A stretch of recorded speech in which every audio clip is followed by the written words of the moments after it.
You ever met someone and you look back on that and think, wow, that person made a really big impression on me the first time that we met? We're going to talk about some impressions and some opportunities that some teams have across the NAIA on week one. We're also going to talk about some impressions that we may have gotten from the forum on Monday night. We visited with the guys in the forum here on the panel. We talked NAIA football. And I'll tell you a couple of things that stand out to me from that conversation. It is a bit of an abbreviated show tonight, but I welcome you on into college football this week. And I invite you, please take the time to let us know from where you're watching. Let us know which teams are your teams. Who are you going to be cheering for, maybe from where you are watching tonight. So anyway, let's look at it. And let's go right to those first impressions. There are a lot of teams that are going to have the opportunity to make first impressions during week one. Now, I know there's a lot of talk about week zero. That's going to be in Division One. There's a week one in the NAI. 41 games on the docket as of right now. A couple of schools still don't have their schedules posted. So once we know a little bit more about that, we'll put a few more out there. Teams that are going to be meeting for the very first time, which with 94 teams in the NAI that play football, you'd think, well, maybe there are a lot of teams that already play each other a lot. And there are. And when your schedule includes conferences that are getting bigger all the time, sometimes it doesn't leave as much room for, first-time meetings or those out-of-conference matchups. We'll see a few of those in week one. And we'll start with the game at which I'm going to be. Midwest Sports Saturday will be in Olathe, Kansas on Thursday, August 28th. Nelson taking on Mid-America Nazarene. You get a second-year coach in Coach Hudgens from Nelson, making the trip up to Olathe, taking on a first-year coach in Coach Cordova.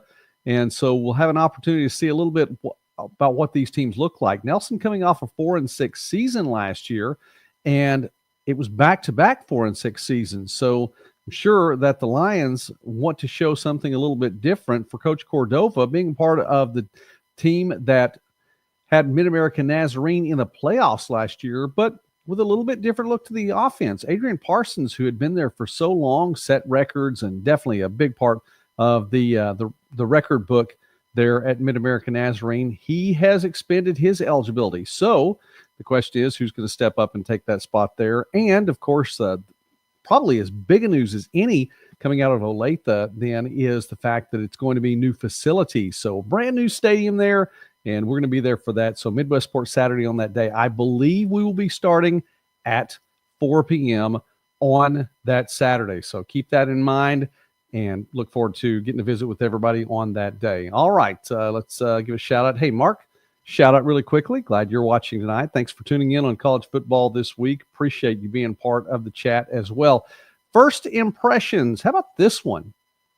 Another first impression. This is two teams. Again, these are teams that are going to be meeting for the first time.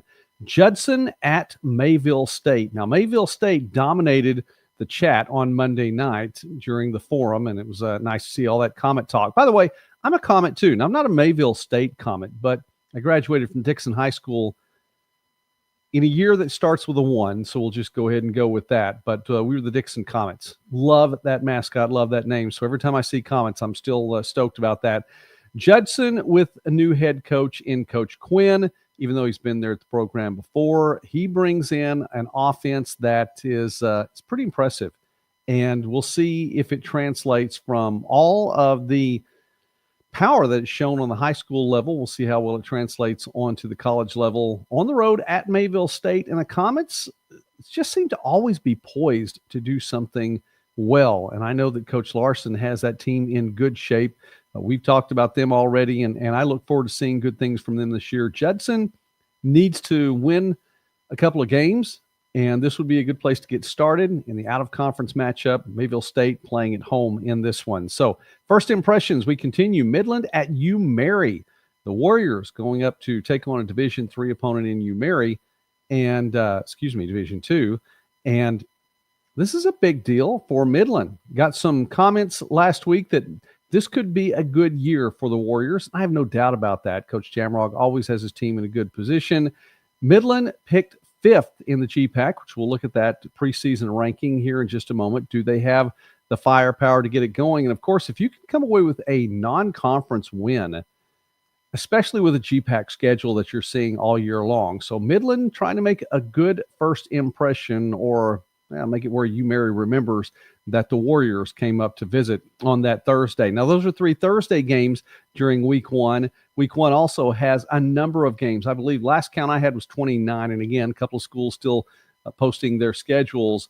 4 of those 29 matchups are with teams that will be seeing each other for the first time, including, and this is a big one, Kaiser making its first trip to Indiana Wesleyan. Big-time matchup here. Coach Russ and Coach Rohde, both with their teams making trips into the playoffs. Of course, Kaiser in Coach Russ's first year makes it back to the national championship game for the 3rd consecutive season.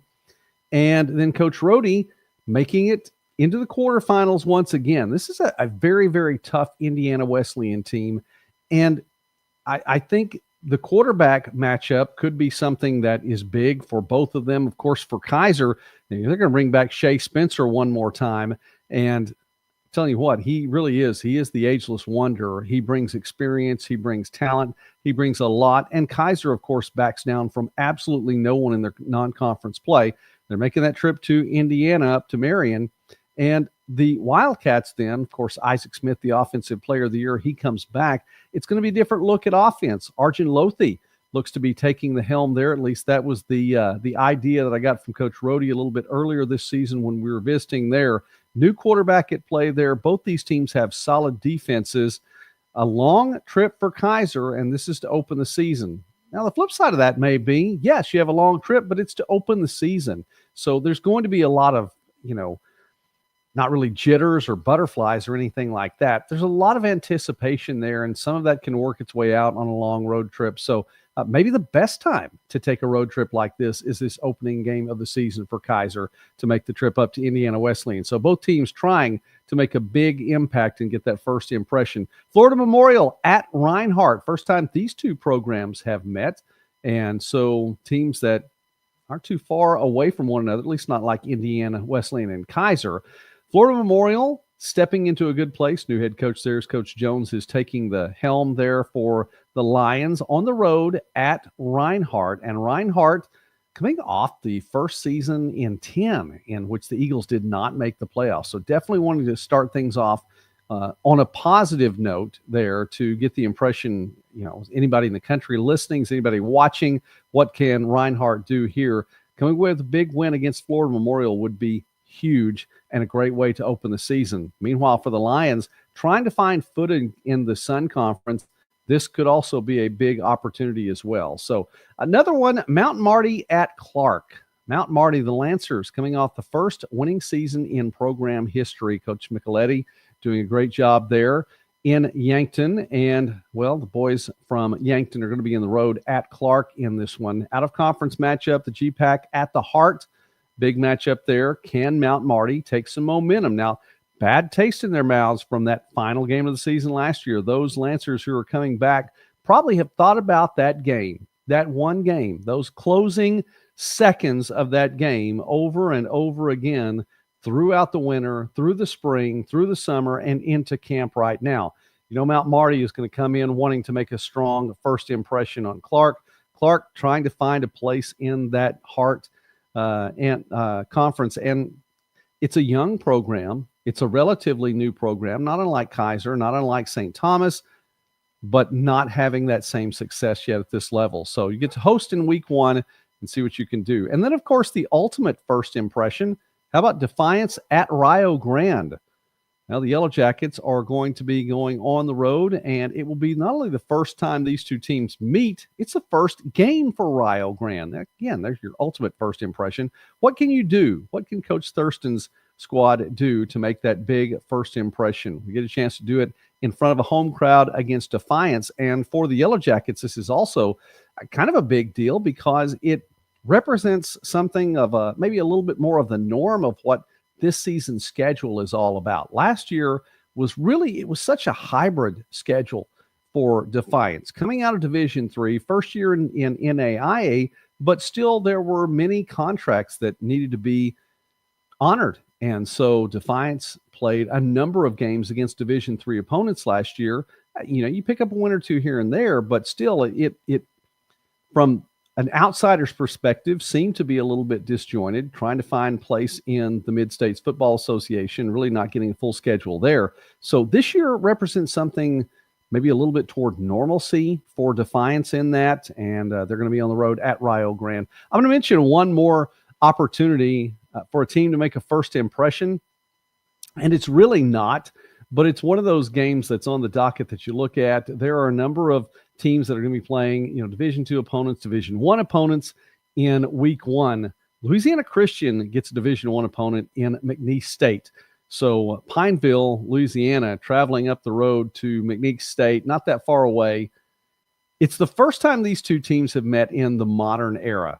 Well, you look back and it's the 20th meeting, though, between the two schools. 20 times Louisiana Christian and McNeese State have met prior to now, but it's been about 50, 60 years since the last time. I would say 50 years since the last time these two teams met. This will be the 20th time. 17-2, McNeese State with the all-time winning record. As you might imagine, McNeese State, a little bit bigger school there. Won 31-0 back in 1966. That was the last time these two teams played. So right at 60 years ago, McNeese State has won 12 straight in the series. Louisiana Christian last won in 1954, 28-0, one of 2 wins all time in the 19 times they've played. But Pineville, again, to Lake Charles, right at 100 miles apart. So not that far that Louisiana Christian has to travel. It's in-state that they get to travel for week 1, but this one could be good. And I'll tell you, if the Wildcats, under Coach McLaughlin, come away with a victory on this one, you want to talk about first impressions in the modern era. Oh, my goodness. That would cause some people definitely to take note there. So that is a look at first impressions. Which one of these teams is going to make the biggest and most impactful first impression in these first meetings between teams in week 1? Let's go ahead and look at something else now. We talked about this just briefly on the forum on Monday night. If you missed that, please go back and watch that. It's on Midwest Sportsnet. It's if you're looking online, it was a live stream, so it's in the category of lives.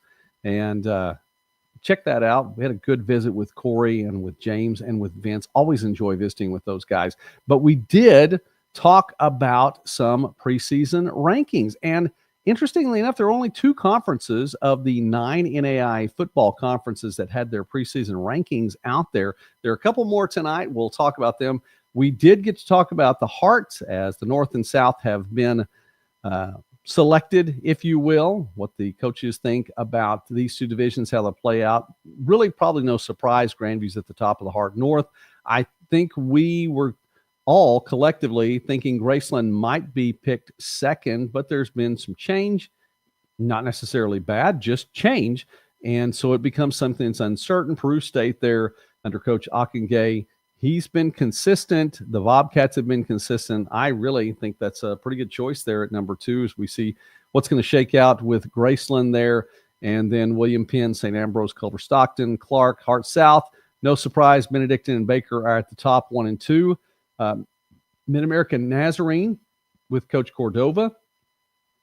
I think that there's something could be said that's still an unknown too at number 3. Missouri Baptist could slip in there, and I think there's a possibility that the Spartans could make some noise here in 2025. Missouri Valley under Coach Black making an appearance there at number 5, and then 6 and 7 with Central Methodist and Williams Woods. So let's look then over at the other one, and we saw this as well. This one came out on Monday. KCAC and the the Bissell division. Sorry about that, Coach Bissell. Friends, in the top spot, Southwestern McPherson, right there, 2 and 3. There should be a lot of strong competition there as well. Kansas Wesleyan, St. Mary, and Sterling rounding it out. The Kessinger division, Evangel at the top spot, and probably there is a gap then between Evangel and the other 5 schools. And the reason I say that is just recent history. The last 2 years, Evangel has gone 10-0 against the other 5 schools currently in the Valor's division. So someone, if you're going to make some noise, we talked about first impression. Wow. Get in there and get that first win against Evangel, as the Valor are members of the KCAC. Now, it wouldn't be the first loss for Evangel. Of course, they dropped a couple last season, but it would be the first loss against any one of these schools that are there in the Kessinger division right now. All right, these came out this week. Pikeville and Reinhardt each garnering 3 first-place votes in the Appalachian. Pikeville with a few more points.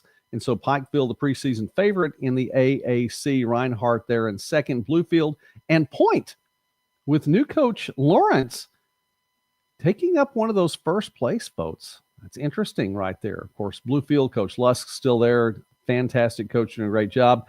New coach in Coach Bryant at Union Commonwealth, and Kentucky Christian Rio Grande rounding out the 7 there. And one more that we see the preseason rankings that have come out. The GPAC, the Great Plains, with Morningside at number 1, taking 9 of 11 first-place votes. Northwestern picked up a couple as well. It seemed to be consensus on the forum that Morningside would be at the top, and I think that's really not a surprise. Northwestern, Dordt, Concordia, all 3 8-2 last season. All 3 good picks up there at the top. We mentioned Midland there in the number 5 spot. And how about Mount Marty? Right there in the middle at number 6.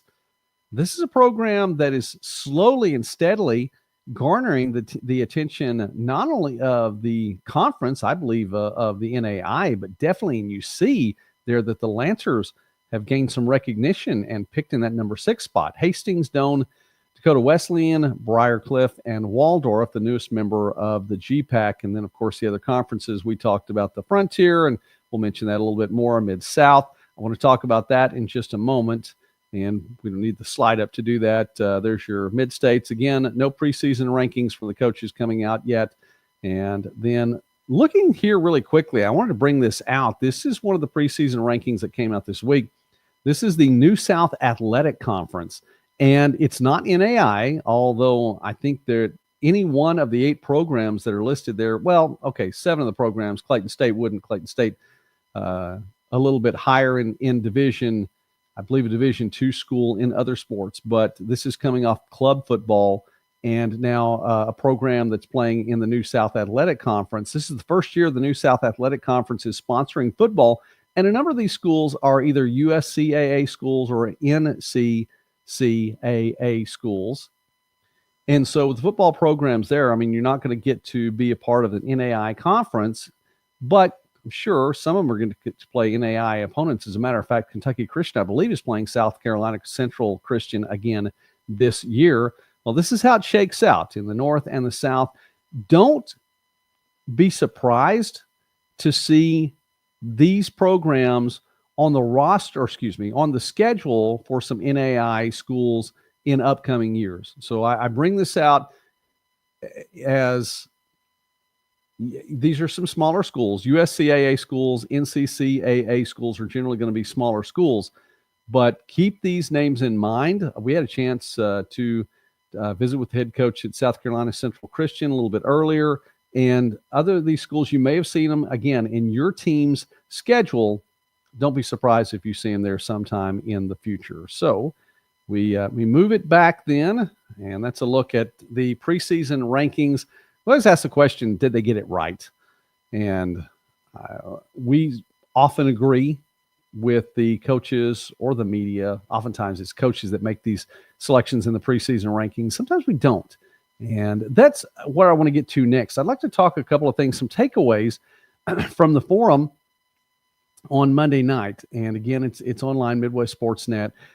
Corey, James, Vince, those guys are really good people. And James, I've had a chance again to visit with him in person, been down to Waxahachie a couple of times to Nelson. We're going to go back there again. We'll talk about that at the end of the program. Both Corey and Vince have visited with them, not only online, but also through phone calls and emails and text, and just, talk to both of them, visit with them both, and have found them to be good people.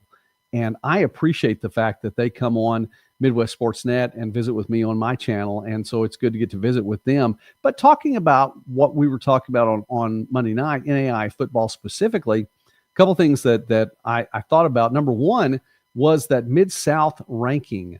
There is none yet. So we were all talking about who we thought might be at the top of the Mid-South. Of the four of us, I went back and watched it again. I thought that Corey had said Lindsey Wilson, but I looked at it again, and he did, in fact, say he thinks Georgetown could come away with the Mid-South title. The other three of us didn't. Lindsey Wilson's picked, and Campbellsville has been picked, and that was a surprise to me because if you follow Georgetown, I mean, this is a team that in the last 2 years alone has not had a loss in the Mid-South Conference under Coach Oliver, who is now director of athletics and stepping into that position, stepping out, Coach Perrin stepping in. Yes, there's a new head coach, but Coach Perrin's been a part of the program. So it seemed like it would be a fairly smooth transition. No surprise there. I would not be shocked at all if a lot of the offense looks the same, a lot of the defense looks the same. You're going to have a same quarterback, Garrett Slunaker, who, by the way, I'm definitely buying Slunaker stock. I'm all about him at quarterback. He leads the team well. He does a fantastic job. It just seemed like there were opportunities this year for other teams, like a Lindsey Wilson coming in, new offensive coordinator there. We talked about that here on the program. They got things going well for Coach Kleckler, and just right up there near the top. Campbellsville, my pick to take that Mid-South title this year, coming off the 9-2 record with Jagger Gillis there at quarterback.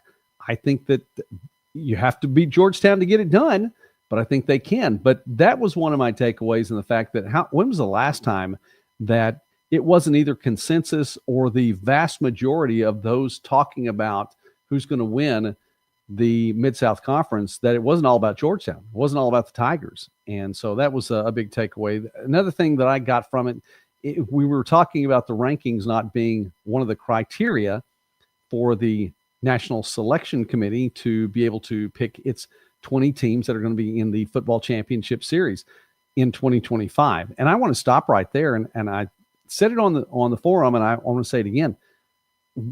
From this perspective, in looking at what the NAIA has done on a national level and from the folks there in Kansas City, I'm all about it. I think they've done a fantastic job. I mean, you go back, and I would mention what the selection committee did in 2024. I think they got it right. I know there are a lot of folks out there who don't think that, and that's fine, and it's all right to do that. Often, I think that way as well. Not this time. I supported all the selections and thought they got it right all across the board.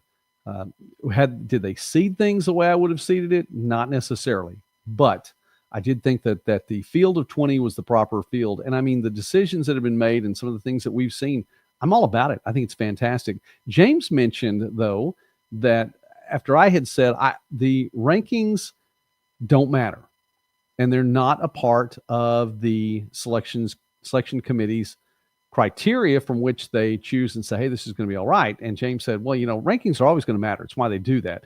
And I think he has a good point.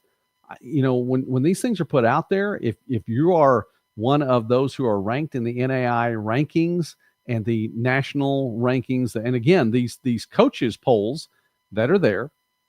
And by the way, there are guidelines as to how to do and how to conduct yourself as one of the voters in this poll.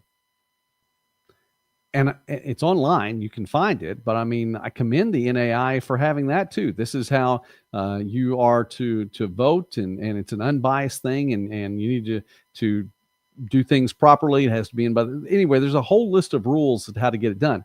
It's not just, the Wild West. Hey, I'm going to call you, write down 25 or 30 names and do your best.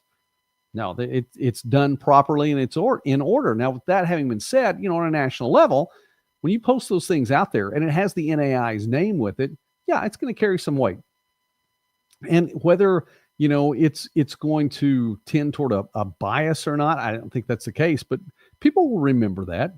The people on the selection committee are going to know who was ranked over the course of the season, and it probably will have at least a little bit of a subconscious effect on what goes on. But if you're bringing in not only the right people to do the job, to put bias aside, and like Corey mentioned, that the FPI is going to be a part of it, which is a true rating system. and you're talking about computers, numbers, what happens on the field rating system, then yeah, that's going to go a long way toward that too, and it's going to get it done right. But will those rankings have an impact on how people think? Yeah, they're going to have an impact on how people think. However, I go back to what I said, and I'll have to bring James back on here because I don't want him to think that I waited till he got off the program and I get to have my say. But, well, it's my channel, so I can do that. But anyway, in that, it's not a criteria that you don't have to be in that top 25 or top 30 or top however many to be considered to be an at-large or an automatic qualifier. You know, years ago, even if you won your conference, if you weren't in the top 20 in the ranking, you didn't get to make it in to the playoffs. You were not part of the football championship series. End of story. So sorry about you. That was, and then in the last couple of years, you could be an automatic qualifier by winning your conference. However, if you wanted to be in the at-large, you had to be in that top 25 of the ranking. And if you're not in there, and sometimes teams are slow. I'm not a believer that the ranking corrects itself. You know, you get a preseason ranking out there, and right now, I mean, Division I has its preseason ranking out there. You got Texas, Ohio State, which, by the way, is really pretty cool. I mean, those two teams are going to meet in week 1, 1-2 matchup in week 1. That's cool, and I like that, and I think that's great. That'll be fun to check in on and see how that goes. But there have been teams in recent years in the NAIA that have been very good teams, but were outside the top 25 in the preseason. You win 2 or 3 games, you're still not getting over that poll inertia hump to make it into the top 25. And then it takes a few more wins and a few more wins. And if you slip up, 6-0, and all of a sudden you made it up to number 23, but you're 6-0 and you have a loss, you get dropped right back. And sometimes it's not even receiving votes. You just drop all the way back. You make it all the way to 9-2 at the end of the season, and you're barely in the top 25, if at all. Poll inertia is a real thing. And preseason ranking, whether you like it or not, I was a big fan when I was younger. I'm not against it now. And yes, I understand that means I'm saying I'm older. But if that's the end-all, be-all, and if your preseason ranking is here, but 2 weeks in, somebody that you had at number 9 is 0-2 and looked bad, and somebody that you didn't even have in the ranking is 2-0 and looks good, but you're too embarrassed to make that change and flip those teams, I think there's an issue with that. So that is no longer one of the criteria that is in what the National Selection Committee does, and I'm all for it. I think the NAIA got it right, hands down. We go on record here at Midwest Sportsnet on this channel. The NAIA got it right with that and just did a fantastic job. All right, let's see really quickly. So, Henchman 21, glad you're here for the live show tonight. I appreciate you watching. I'm going to mention you a little bit later on, but here for the live show, Henchman 21 says, yeah, he's going to go with Campbellsville in the Mid-South too. I want to see how this one shakes out. This one could be a lot of fun. All right, we are at the midpoint, maybe a little bit farther along than the midpoint tonight, a little bit shorter show tonight. Let me say really quickly, again, I said before, we're rapidly approaching episode number 500 of the Summit. We haven't had any new Summit episodes in the last couple of weeks. Now, part of that is because it's, school time, and around here, the twins. My twins start college on Monday. I go back into the classroom at Southeastern on Monday. So there's a lot going on, and we have a lot to do. I also, I realize this is our football show right now, but there's been a lot of volleyball going on, and so it's kind of kept me in other things. But don't forget about the Summit. Don't forget about the forum. If you haven't seen the forum yet, go back and watch the forum. It's really pretty cool. And we'll tell you our schedule for Midwest Sports Saturday. We have the first 4 shows of Midwest Sports Saturday, and I know we're going to be, and I would love to see you there if you're in one of those places. Man, it would really be really cool to get to meet some of you all face to face. All right. Couple more things here. Oh, and by the way, if you haven't subscribed to the channel yet, please do that. That is always cool. I've said before, and I was listening to a couple of coaches, some of the interviews that we did earlier on, and wanted to get to hear what these coaches had said. And I was listening. I think it was Coach Griffin from Southwestern. And I told him, I have zero idea, Coach, this much idea. I have zero idea what the subscriptions do for the algorithm, but they're still really pretty cool. And I think it goes a long way toward helping the channel. So I would love it if you subscribe to the channel. If you haven't already, please do. All right. Hypothetically speaking, tonight, let's speak some hypothetical. Okay. Let's do that. And tell you what, let's go not just one, but two. I'm going to ask a couple of questions tonight. What if Friends sets a new rushing record again in 2025? What if Friends sets a new rushing record again in 2025? Now, this is a team that 2 years ago was the ground game for the Falcons was number 4 in the country at the end of the season. That was with 11 games, 13 games, and Friends sets a new NAIA rushing record, more than 5,000 yards on the ground. What if Friends does it again? Well, I think there are a couple of things that come into play if Friends does that again. Number one, I think you have to look and go, wow. It means there's still no answer for this offense. The Terry Harrison factor is a real thing. Make no doubt. Mark that one down right here from college football this week. The Terry Harrison factor is a real thing. And that offense it's not unstoppable, clearly, because Friends wasn't undefeated and didn't win a national championship last year. However, Friends did give Grandview their closest game of the season, and Grandview was undefeated and won a national championship last year. I think if they set a new rushing record again, which would be that would mean the Falcons would have 3 of either the top 5 or top 6 rushing totals all time in the NAI in just the last 3 years. If that were the case, it says, I think to other coaches, maybe you might want to look into this option offense, because clearly when you run it and you run it well and you run it right and you have all the right parts, you can get something done. So I think that's one of the things that it says. I think another thing that it says is that it would mean likely that Friends is making a run deep into the playoffs. Now, granted, this is an offense that puts up well more than 400 yards a game. But even at that, in an 11-game season, let's just say 425 yards a game, which is probably at the max. I mean, if you're doing that, or you're doing a little bit more, that's a lot. 425 yards a game. The quick math on that, just in case Roger Meyer is listening, is 5,075 yards. Now, that's a lot, but it's not a record. It wasn't a record last year. Reinhardt's record was in the 5,200. So even at 425 yards a game in an 11-game series, that's not a record. Friends played 13 games last year. And for them to set another record, even at 425, you would think that they'd have to make it at least to 13 games, maybe 14 games, likely 14 games. So you're talking about either an 11-game regular season and a first-round bye, and then second round quarterfinals, semifinals. Can the Falcons make it to the semifinals and beyond?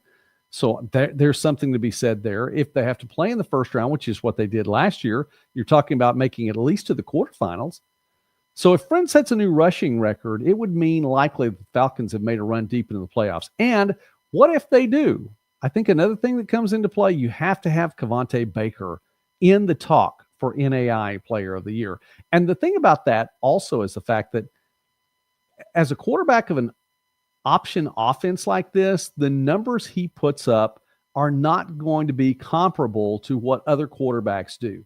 Now, I realize we have some quarterbacks who can run the ball, and I think what Jackson Waring did last year said that incredible, with an exclamation point in the national championship game. 205 yards rushing in the national championship game, plus throwing touchdowns.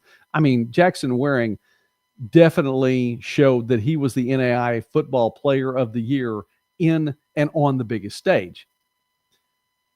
Baker, if he leads an offense like that, even to a record-setting year for season rushing yards, it's still not going to put up the same kind of numbers.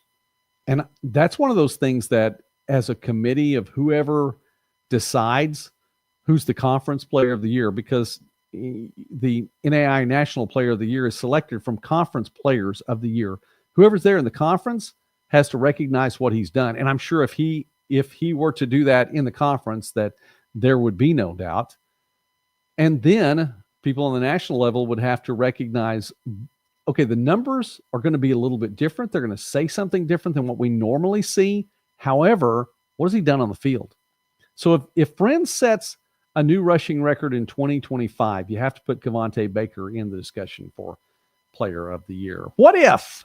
Let's continue to talk and speak a little hypothetical. Hypothetically speaking, what if Dakota State does improve over 2024? Now, I brought this up on the forum on Monday night.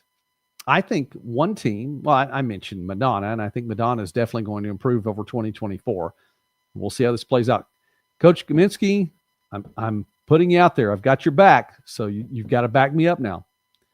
But what's Dakota State going to do? Dakota State 6-4 in 2024. Dakota State was 6-4 in 2022, 6-4 in 2021. I think Dakota State is going to improve in 2024. What if they do? Well, they're stepping into a new conference, and as Henchman 21 definitely mentions with regularity, the Frontier Conference is tough, and it is loaded, and it's even more loaded here in 2025. 14 teams. You have all the teams that were there before, plus some pretty strong teams coming out of the Dakotas.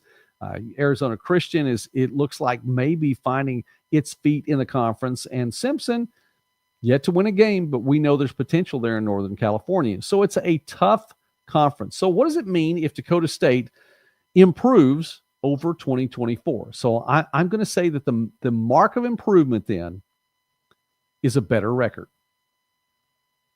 Okay. When you look at Dakota State's schedule here, and I'm running through this so it's a 10-game schedule again. Sorry, I had to look at it. I blanked for a second. Thought it was 11. 10-game schedule once again for Dakota Wesleyan. It would mean that Dakota Wesleyan, that's who they play at the start. Dakota State. We'll get this right. I'm looking at Dakota Wesleyan in front of me because that's their opening game. It would mean for Dakota State that they would go 7-3. Okay? So what does that mean? Well, number one, I think it means that Trey Heddick is healthy all year long. Dakota State played well in the 2 games in which he was healthy. Week 3, he goes down. They still won in week 3, still won in week 4.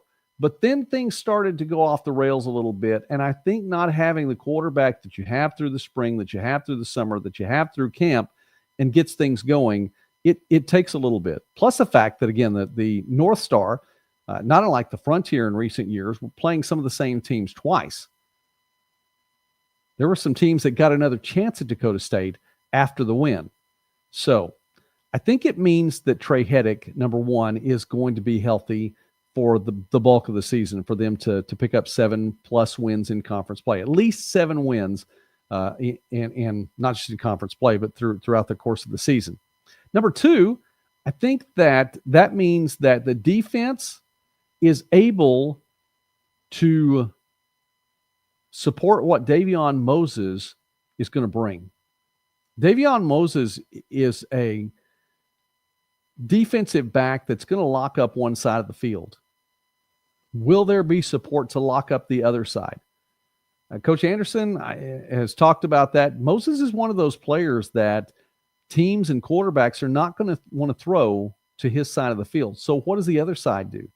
Are there openings? Or is it one player? Is it players by committee that are able to lock down the other side? And in doing all of that, can they shore up the running game to make sure that, okay, we're not going to throw the ball because we know we have nowhere to go with it. We're just going to run up the middle. Can that defense step up and do what's there? If Dakota State goes 7-3 plus, I think the defense complements what Davion Moses brings, and as a unit does a fantastic job, which is saying something with what this team is going to see in the Frontier Conference.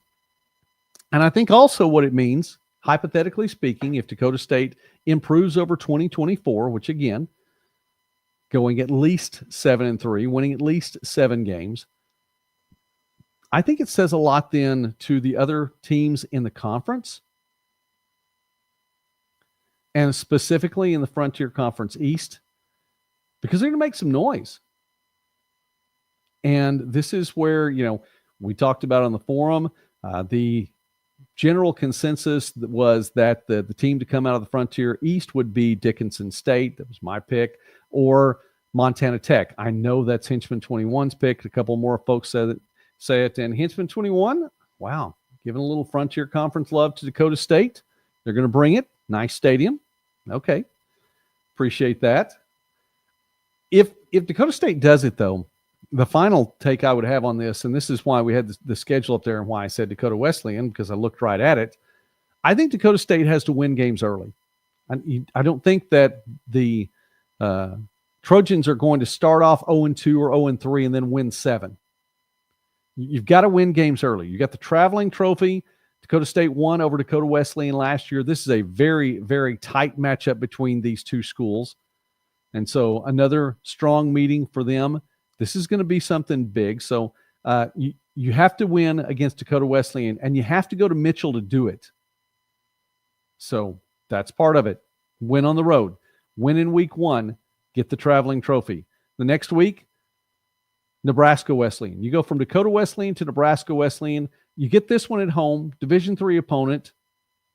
You need to start off, if you can, 0-2 to get to that 7-win mark. Then, one of the longest trips of the year for anybody in the country, Dakota State traveling to Glendale, Arizona to take on Arizona Christian. Now, Arizona Christian has been down a little bit since becoming members of the Frontier Conference. However, the Firestorm are no longer the new kids on the block.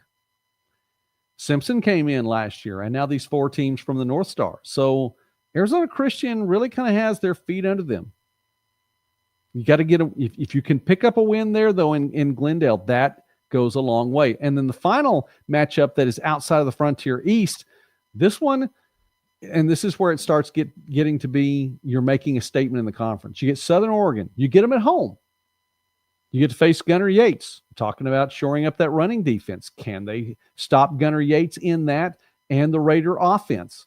It's going to be big. Are they going to be able to produce against that Southern Oregon Raider defense? That also will be big. How you come out of those first 4 non-division games goes a long way towards saying, can you get that 7-3? I think if they start at least 3-1 before going into the Frontier East, especially if you pick up a win against Southern Oregon, then even though Henchman 21 is going to pick Tech over Dakota State, you make some noise. And by the way, that's going to be their first Frontier East matchup. So you get Southern Oregon, and then you go on the road at Montana Tech. Sorry, Henchman 21, you won't see that nice stadium there. I'd like to take this moment to drop some commentary from Henchman 21.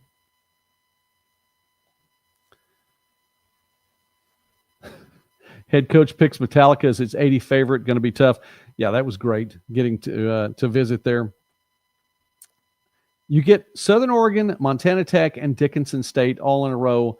That's the tough part of your schedule. If you can make it through that, then, I'm not going to say it all. The rest of it's easy. It absolutely is not easy, but that's tough. So can they make it 7-4? I think, or 7-3? I think so. All right. Let's see here. I think it's time. Yeah, it is. It is time. All right. A few more things that are on the docket between now and next Thursday night. Don't forget, next Thursday night, college football this week, and we'll be here back at 8 o'clock. I told you it was a shorter show tonight, so those are the things I wanted to talk about. Speaking hypothetically twice, I want to mention a few more players next week. We'll talk about some receivers. We'll talk about some defensive players as well. I would also submit to you, and Henchman 21, if you're still listening, you've already given me some things in the comment section, but I'd like to hear from you all.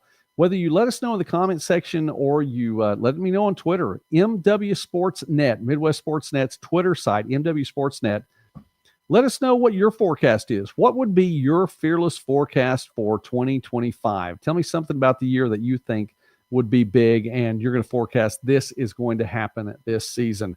All right, Midwest Sports Saturday will be on the road starting August 28th, which is 2 weeks from today. It's a 4 o'clock start, I believe, for the show, and we will be in Olathe, Kansas for the Nelson versus Mid-America Nazarene football game, and I can't tell you how excited I am about that. If you're going to be up there, please stop by and say hi. That would be great. Would love to get to meet some of you all. Mrs. Midwest Sportsnet is going to be on that trip, so I'm excited to get to take a trip with her, and I know we're going to see some folks up there too. The next Thursday night, we will also have a Thursday night Midwest Sports Saturday, and for the first time ever, we're going to have 2 Midwest Sports Saturdays in the same week. Often when we have a Midwest Sports Saturday on a Thursday, we just do the Thursday. We're going to do the Thursday from Durant, Oklahoma. Yes, it's right here in my backyard. Southeastern Oklahoma State University Division II program is going to be taking on Arkansas Monticello, and that is the season opener for the Great American Conference Division II football. Then we're going to be on Saturday on the road at Oklahoma City. This will be,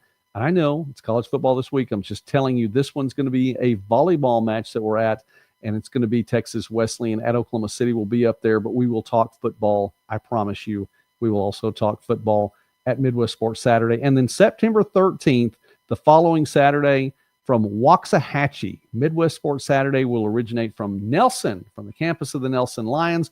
First time that we'll be there since the university has changed its name, and we're excited about that. That is a big, big day of sports on September 13th, and we're going to be there for all of that action. So again, if you're going to be in any one of those places, those first 4 dates, that's where we are. We have it locked in, and we're excited about being out on the road.